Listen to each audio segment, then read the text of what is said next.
one is the same. Some of these small cars here. So if for Okay. example, I'm coming to Nigeria from Omodili Road. Okay. And if it's 5,000 naira, I want to cut inside the machine. It will just debit me 5,000 naira. No need of haggling with them. Yes. I get having access to the money. At the end of the day, maybe you have a negotiation with them that every month this is your salary. That is what is going on in Lagos now. You cannot enter BLT on, enter that blue rail line and give anybody money. They will not take money from it. They say, "Oh, your card, money no day. Go to the next bus stop, recharge your card and pay us." Nobody's allowed to take money from. But so see that's a government run facility. Yes, I know it's a public and public-private partnership deal. But with the ride-sharing apps, it's meant to be your personal space. So if you have a car, for example, and you want to drive, you should be able to determine when you come and when you go. Where I'm going, I want the government to apply the same thing. Go on that public PPP. And bring such thing to River State. You understand? I understand where you're going. Yes, that's personal, somebody's right. But do this thing in a way that you see that everything will just look okay. Do it in River State here. Because these guys are using a way to exploit people. I went to a wine bar. Want to come to my house. Book it, right? How much? And then they say, no, the collection amount. It's not the proper way now. No, you want to use their blue cross for my again. Oh, all right. Nobody will be spoiling anybody from now on, hopefully. Ibiso, thank you very much. Ibiso speaking to us from Odili Road. WhatsApp now. Let's quickly get there. 0809-030-6416. 0809-030-6416. Now, this one says, good morning, Jude. I have encountered several of them, and especially those that will increase their bills from what is showing on the app. You will see 2,000 naira, but the rider will tell you that it's 3,500 or more. And my question is, does this company not know of the increase in the price of petrol? Are the riders truly saying that the companies are not favoring them? If so, why not back out and be running your normal pick and drop? These people are really cheating their users. That's from Lady V. Cheating their users. Okay, all right. This one says, if the drivers cannot make do with the fare shown on the app, let's all go back to the former way of shouting a drop to passing vehicles, negotiate the price, and move on. Enough of all these silly complaints that fuel is expensive, blah, blah, blah. Samson, Berekpele, with that comment. Samson's angry. Good morning, presenter. The truth is that the charges of the app owners is much. The ride-hailing company charges as high as 30% of whatever amount you were given, and this is too much. The companies provide the platform for the drivers, but they didn't buy them the car, maintain the car, and the saddest thing about it is that there's no way your voice can be heard. No platform for drivers to express their grievances. Drivers' interests are not protected at all. Says the ride-sharing company behave and act exactly like the Nigerian politicians. It is a pity to say. Well. Like I said, on both sides of this divide, there are points. So what changes would you like to see? Caleb is on the line from Port Harcourt. Caleb, good morning to you. Okay, good morning, Mr. Jude. Good morning. Please, Caleb, can you turn off your radio set, please? Hello? Okay, go on. Okay, I think you said, okay, because before now you book your ride, and the driver picks you, you pay, you go your way. Now is a problem because you book a ride, the cabman or the boat guy. It's not a cabman. You add 1,000, you add 500. You'll be like you. As in, the guys are terrible. The boat handlers, the owners of the company should do the needful, because their drivers are actually marketing the company. Because this is the straightforward business. You book your boat, how much is the cabman come, you take it to your destinations and you pay. Yes, we understand the side of take it offline or how they going to end the ride. maybe they have their stuff, but you should pay what the boat app has asked you to pay. So if they are adjusting their price, they are doing whatever, they can adjust their price or bring it down, but asking people to pay above what is in was the written app, there. Yeah. what the app asks you to pay, it's totally wrong. So me, I argue with them. I don't pay some. Okay, what I even understand is that it's not all the, both guys that does that, right? There's some, like, out of 3, one or 2 of them. Okay. Or 3 out of 10, like 30% of them are the ones that are into these GPS apps, right? Because my experience is that if I book a boat, and anyone that tells me I'll pay a boat that I'll argue and I say no, that one will go. Before you know, the next one will just carry you, and so it's not actually all of them. So the boat handler should do something, because it's actually an embarrassment out there that you are going to book a boat and the driver is going to tell you to pay more than what the app has asked you to pay.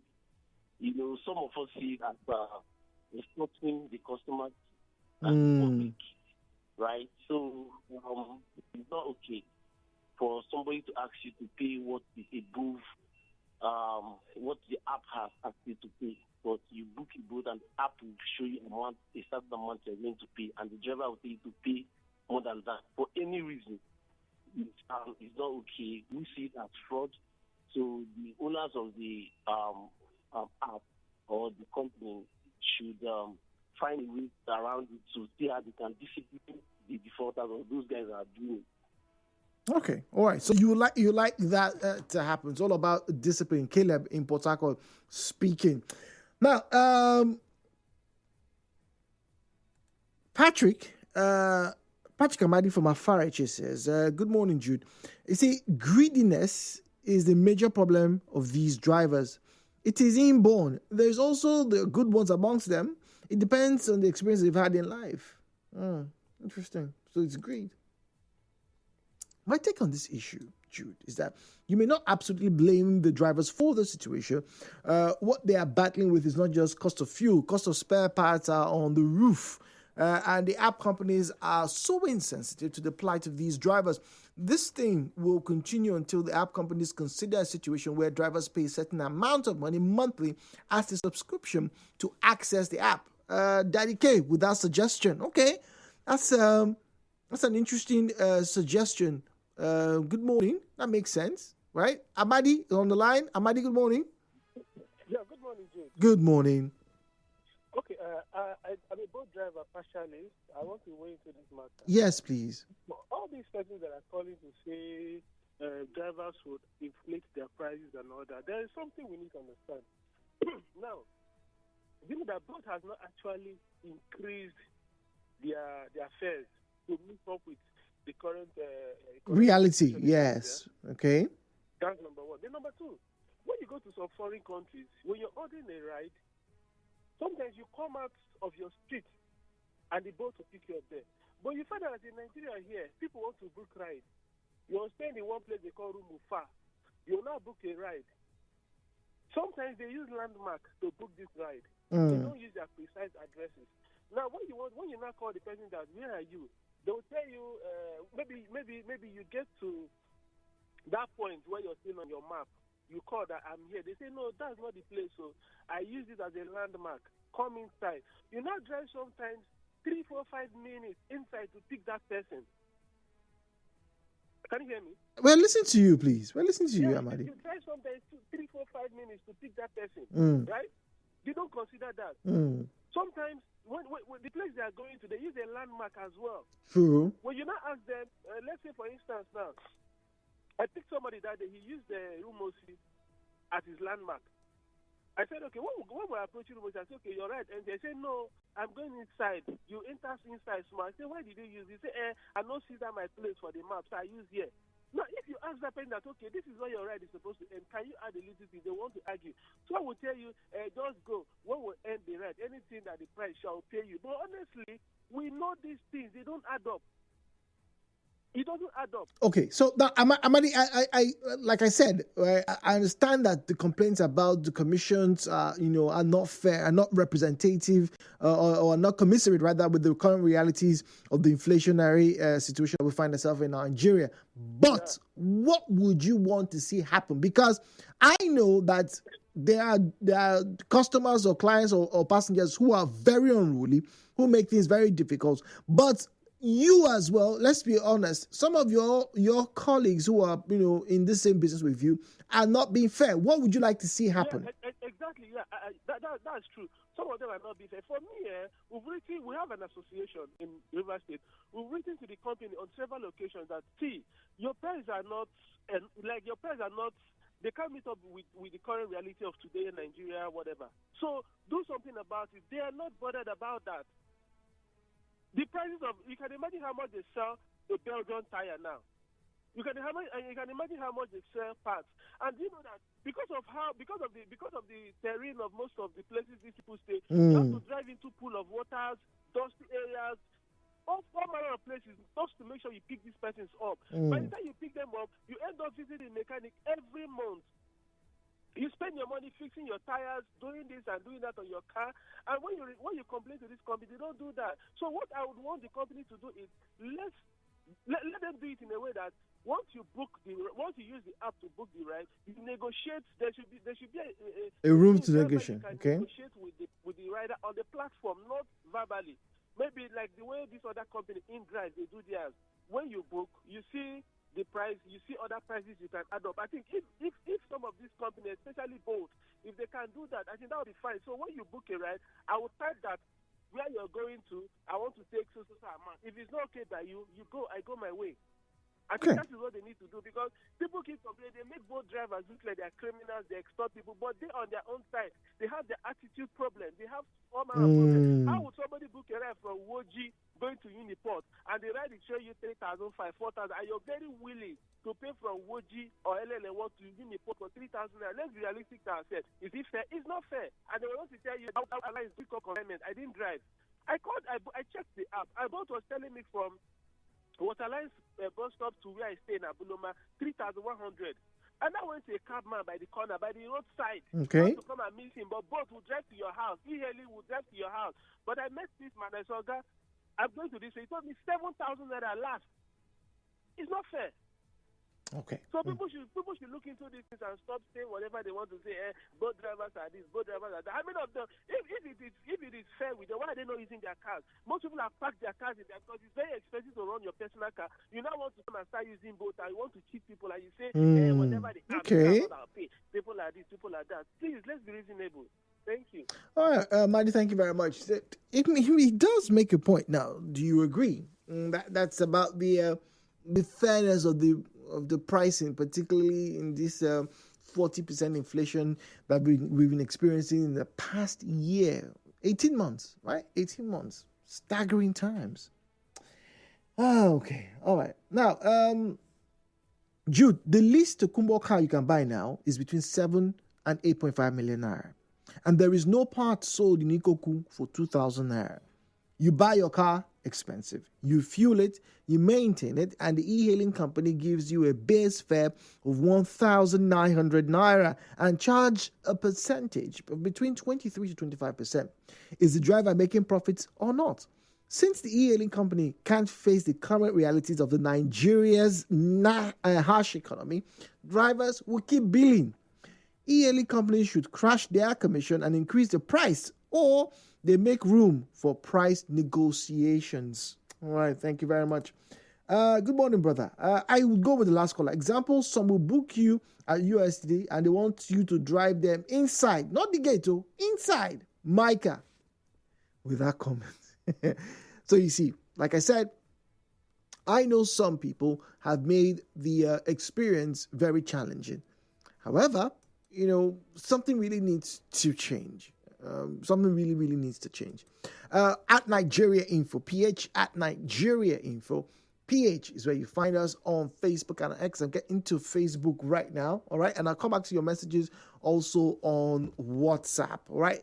At Nigeriainfo, PH. And then WhatsApp is 0809-030-6416. Joel Lewis, right, on Facebook says the tariffs of the ride companies are much and inconsiderable. I think the app should be reviewed to align with the gasoline prices, or else it won't be fair on the riders. All right, thank you very much, Joel. Now, if you ask me what I want to see happen for good, I would say the app owners should increase the amount charged for journeys or make room for price negotiations. All right, it says the popular app is just becoming very insensitive to drivers, and it is not good. Robinson from Ajip Estate. Robinson, thank you very much. This one reads, greetings, Jude. As a driver, most times I drive 15 minutes to go pick up a ride of 1,900 naira. And then with the bad roads, and you still pay 20% to the app. How is this profitable? David is asking. Yes. There are a lot of complaints. And I think they are justified. Right? I think they are justified. But certain things need to be done. Now, I'm going to wrap up by saying this, right? I enjoy a comfortable ride just like any other person. When I have events to go and manage, be the master of ceremony or be a guest at some place, trying to make my extra, 14 million naira, like just the rest of you, I want to go in comfort, right? But these days, I don't find the rides comfortable. In the past 6 months, I think I've only been in one ride, right, that had the air conditioner on. My colleagues use the air conditioner not because they have too much money, but because they now understand the physics behind it. Once again, good sir, good madam, I know that your mechanic has told you that if you're on AC, your fuel will finish, right? And the truth is, just putting on your the compressor of your air conditioner, right? Not aerodynamically coherent. That means if your car has all the windows one down, or just two windows one down, your drag coefficient increases. I know I'm talking science now, but that's the honest truth. In layman's term, if you're driving your car and you roll your windows down, your car is no longer efficient because it is doing more work to pull through the air. So that fuel that you think you are saving by not turning the air conditioner on, you are burning it by having your windows down. And nobody I know would be in a car that doesn't have air conditioner and roll up. Who do you want to suffer? Yourself? You want to roast yourself? So once again, it makes sense. The comfort is not just for the passenger, it's for you. I've never seen an air conditioner system that when you put it on, it will avoid the driver. Make an honor, make your reach you. You, the passenger, you're a correct man, correct woman, make you enjoy. No, everybody within that space enjoys it. And once again, if you don't believe me, please do your research. Please. All right? Do your research. We would like to see and have better engagement when we come to your space, when you come and drive me, when I come to drive you. How about that?